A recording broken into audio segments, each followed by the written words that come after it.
जितु आब' रजनी बसुमतारीनि जा फिल्म गराय फाख्रि बे फिल्मखौ आर्ट फिल्म होननानै बुंदों गिबियावनो आं बेनो क्लारिफिकेशन होगोन बे आर्ट फिल्म नङा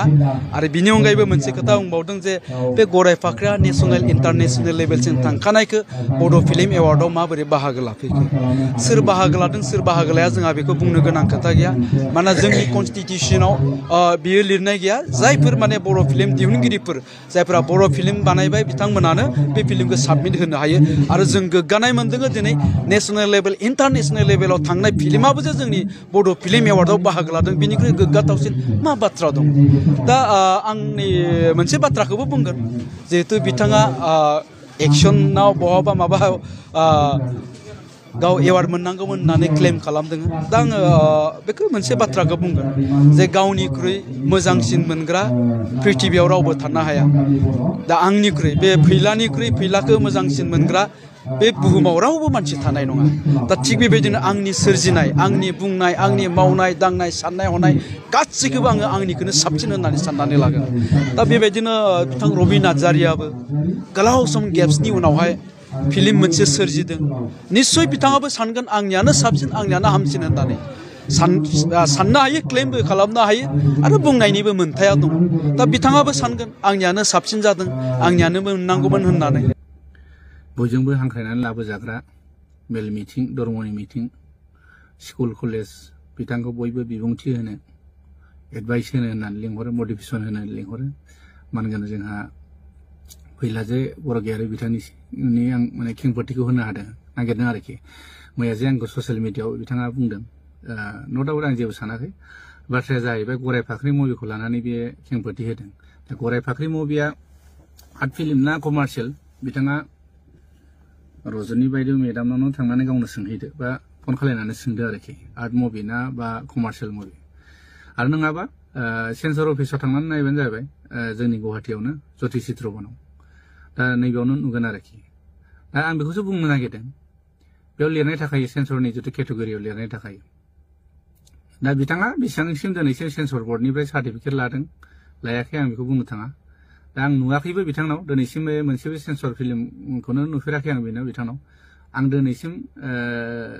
6-7थासो आं सेन्सर फिल्म बानायबाय ओंखायनो नोंदों आं सार्टिफिकेटखौ नोंथांमोननो देखायनो हागोन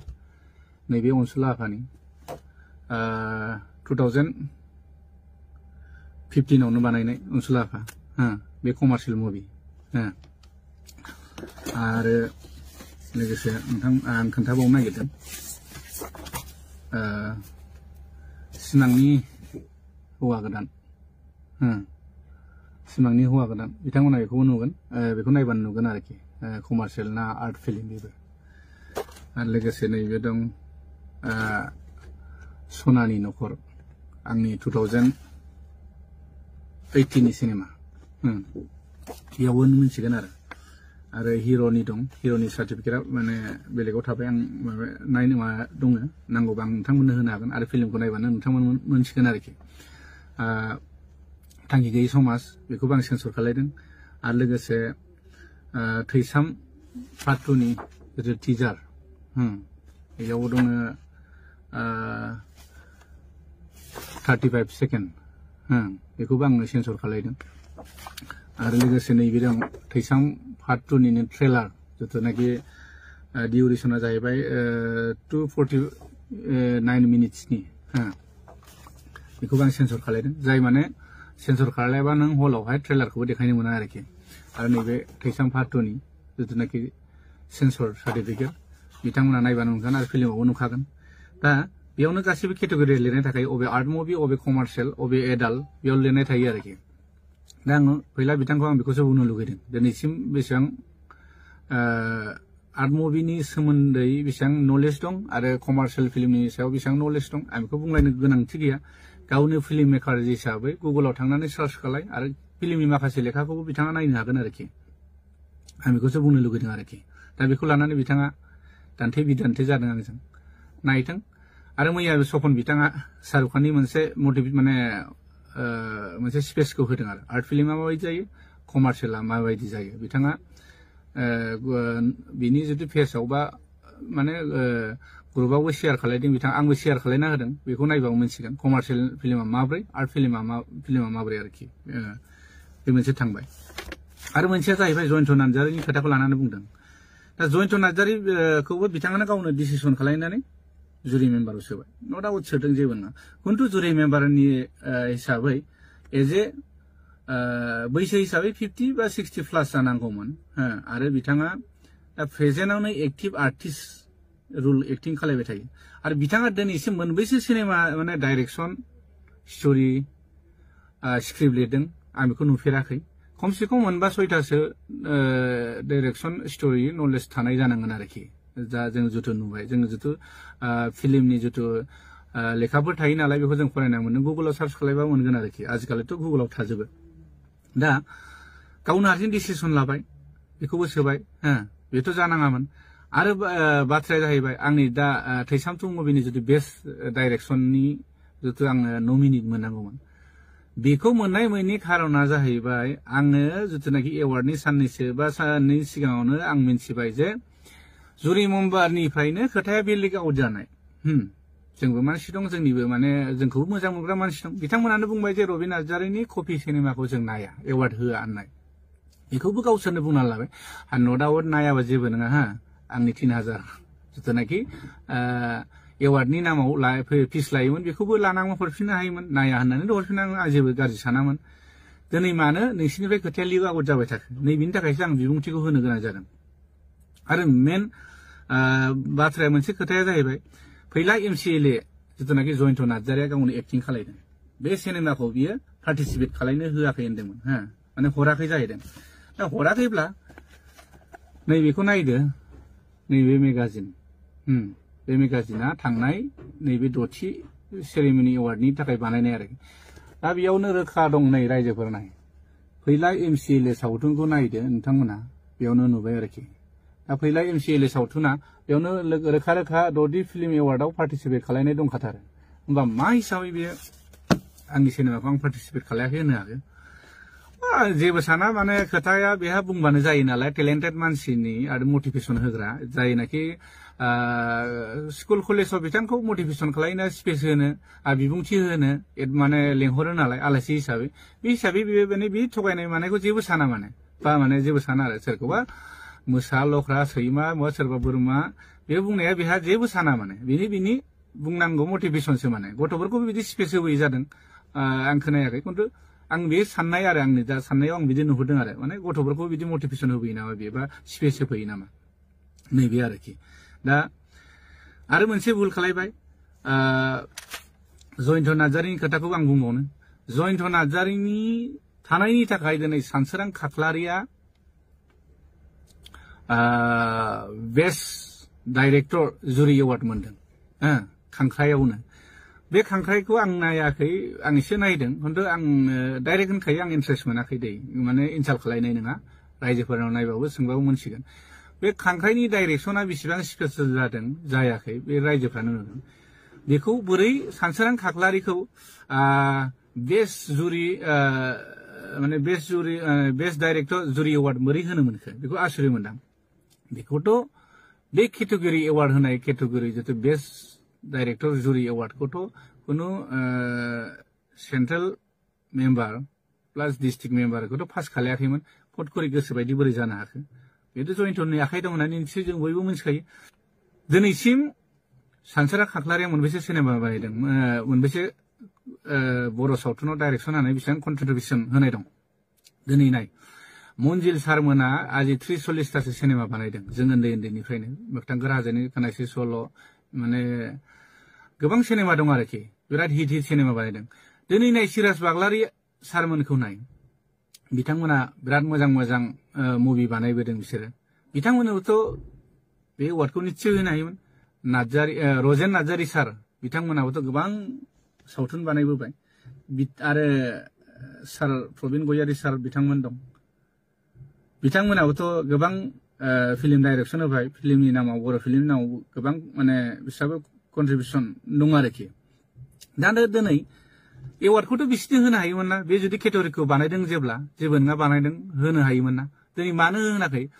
फुराना मानसिफोरखौ मानो नासयबाय थादों माने जेनेबा दा जयन्त नार्जारिया गावजों दा क्ल'ज नालाय सानसोरां खाख्लायारिया बेनो बेस्ट डाइरेक्टर जुरि एवार्डखौ बोरै होनो मोनखो नैबे मोनसे आरो बिसोर माने 50-50 माने शेयारबो जानो हागौथ' थाखा फैसानि खोथा नैबे आरोखि दा आरो मोनसे खोथाबाव आं क'क्राझारनिफ्रायनो गावसिनि एरियानि गावनि न'खरनिफ्रायनो खोनानो मोनदों हा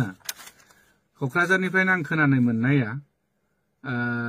मोनसे सिनेमा आरो राफोदथाय सिनेमा होनो राफोदथाय सिनेमा जाय सिनेमायावहाय जुरि मेम्बार हिसाबै सेलेक्ट खालामदों जाहैबाय शर्ट मुभि बेयावहाय आरोखि बेखौ जाज हिसाबै जयन्त नार्जारिखौ लादों जाहैबाय दा जयन्त नार्जारिया राफोदथाय सिनेमायावनो गावनि भइस ओभार रेकर्ड माने भइस ओभार दं जाहैबाय बेकग्राउन्ड भइसआव होमबा बेथ' गावनि सिनेमाखौ सेलेक्ट खालामखागोन ना निस्सय बिनि थाखायनो गाज्रि मोनलायनानै दिनै क'क्राझारनि माखासे पुराना आर्टिस्टफ्राबो फैयाखै जाहैबाय आरो बे खोथाखौ आंबो माने बयबो शेयार खालायदों गावसिनि माने क'क्राझार डिस्ट्रिक्टनिफ्रायनो जोंखौबो मोजां मोननाय मानसिफ्रा बिदिनो शेयार खालायहरदों आरो होमबा दिनै बे मानसिया कन्ट्रिबिउसन माने बेयावहाय कन्ट्राभार्सि जागासिनो होमबा बेबायदि मानसिखौ बोरैहाय जुरि मेम्बाराव होनांगौ होनो माने नैबेबायदि खोथा फैदों आरो दिनैसिम जुदि जुरि मेम्बारा बेबायदि स्टाइलाव थांबाय थायोब्ला फैगौ प्रडिउसारफ्रा रावबो फिल्म एवार्डनि नामाव गावनि फिल्मखौ दैथायहरनाय नङा मानो होनब्ला दिनै जों प्रडिउसार नङाब्ला फिल्मखौ बानायाबा बिसोर जोंनि बोरै एवार्ड होनो हाखो बिसाया बोरै एवार्ड होनो हागोन नैबे आरो खोथाया दा ओंखायनो साननो लागिया जाना दं आरो खोथाया आरो मोनसे बाथ्राया बेनो मोनसे फेसबुक पेजाव नुदां एम अख्रां बर'नाव बिथाङा फैलानि सोमोन्दै लिरदों आरोखि बेयाव बिथाङा लिरनाय दं 2021 बे इयारनि आरो बिथाङा बेयाव 9 लाख फैसा बख'नानै जादों जाहैबाय फिल्मनि नामै ना मानि नामै मिन्थिया बिटिआर गभर्नमेन्टनिफ्राय आरो फिल्मनि नामाव जानो हागौ ओमफ्राय 2023-24 नि बिथाङा बेयावहाय 29 लाख बिथाङा फिल्मनि नामाव बेखौबो बख'ना जादों अब्ला गोबां फिल्म बानायग्रा मेकारफोर दं बेल' नामा फिल्म माने फिल्मनि फैसा जानो बा फिल्मनि नामाव फैसा बख'नानै जानो दा बेखौनो सिन्था खालामनानै नाय आरो माने आरो बेबो दिनै सपन कुमार बिथाङाबो लिरदों गावनि फेसबुकाव पेजाव बे लिरदों बोसोरथाम कन्ट्राभार्सि जाखो बोरै माने दिनै बर्मानिफ्रायनो जाबोदों बर्मायाव एवार्ड खुंबाय बे बर्मायाव एवार्ड खुंनायावबो मा जाबाय बेस्ट डाइरेक्टर जिथुनाखि बेस्ट डाइरेक्टरखौबो आब' रजनी मेदामासोमोन आरोखि दा बे खोथाखौबो गावबो मिथिखाबाय आरोखि माने रजनी मेदामाबो मिथिखाबाय दा बे हिसाबै बे एवार्डखौ गाव फैनो हायैनि थाखाय मेदाम अनजालि दैमारिखौ माने फाथायहरबाय आरोखि एवार्ड फांसननि नामाव बेस्ट डाइरेक्टरनि माने जितु एवार्डखौ नों रिसिभ खालायदो होनलायनानै जेब्ला एनाउन्स होयो अब्ला पंकज लाहारिनि नाम ओंखारबाय बेयावथ' आसुरित जाबाय बिनि थाखाय फेसबुकाव बेसेबांबा गोलाव मेदाम रजनीयाबो लिरबाय आरो माने बेयाव बोरै जानो मोनखो बे पलिटिक्स हाबनो मोनखो होननानै दा बेखौ होननानै बे खोथाखौ मिथिनानै जोंहा पंकज लाहारि बिथाङाबो आं बायनाय एवार्डखौ मानो लानो होननानै फेसबुक पेजाव बिराद माने गोलाव लिरबाय आरोखि दा दिनै बिदियाव कन्ट्राभार्सि जाबाय थादों आरोखि जाय बे खोथाया गावसिनि जुरि मेम्बारनिफ्रायनो ओंखारदोंमोन आरोखि जुरि मेम्बारनिफ्राय ओंखारनायाव दा खोथाया बोरै सार मन्जिल सारनिफ्राय लिक जादों होननानै बेयाव सपन बिथाङाथ' आं मिथिनायाव बिदि बुंदों आरोखि दा बे हिसाबै बेखौ जुरि मेम्बारनिफ्राय उइदाउट एप्लिकेसन बा सावरायालासेनो बेखौ बोख्लायलायबाय माने आरो जोंनिथिं सानजाहा मोनसे जुरि बर्डनि माने बिदिनो मेम्बार फाथिदोंमोन बिनान्द मोसाहारि जेनाखि जोंनि मानगोनां सिंगार फुंजाफा होनो बिथांखौबो जुरि बर्डनिफ्राय बेयो बारावनो बोख्लायबाय माने खुनु डिस्ट्रिक्टनि माने सोङालासेनो सेन्ट्रेलावबो पास जायालासेनो बिथां सानैखौ बोख्लायबाय आरो आसुरित मोनबाय मन्जिल साराबो आसुरित मोनबाय आंखौ मानो बोख्लायखो नैबे खेथ्रआव आरो बेयावबो बिसोर कन्ट्राभार्सि जाबाय आरो थांनाय एवार्डआव दालिगावआव जादों दालिगावनिफ्राय बर्मासिम 150 किल'मिटार जागोन होनदों ओमफ्राय क'क्राझारनिफ्राय हेड अफिसा जेरै बिसानि हेड अफिस बानायदों क'क्राझारनिफ्राय दालिगावसिम 50 किल'मिटार जागोन आरो अब्ला बै समाव आफादगिरिया जिथुनाखि दा बिसानि माने रानिं जिथु आफादगिरि मानगोनां फुंखा महिलारि सारा बिथाङानो जायगा होखाबायमोन जाहैदों दालिगावनो नायनो नायालासिनो बर्मायावहाय जोंहा सेक्रेटारि गुरु पबित्रनि स्टुडिअ नायफैबाय बेयावबो बिदिनो जाबाय आरोखि दा आरो देग्लायबो नै दा गावसिनिनो जितु बरमायाव जानो गोनां जितु गुवाहाटीयाव जानो गोनांमोन बे बुस्थुआ गुवाहाटीनिफ्राय बेसेबांबा डिस्टेन्स होमबा गुवाहाटीयाव जानो गोनाङाव गुवाहाटीयावथ' नायनो हायोमोन बा क'क्राझार माने दिनै बरमायावल' मानो नायबाय थाखो दा एखे लोगोयै बेयावनो जुरि बर्डनि मेम्बार थाबाय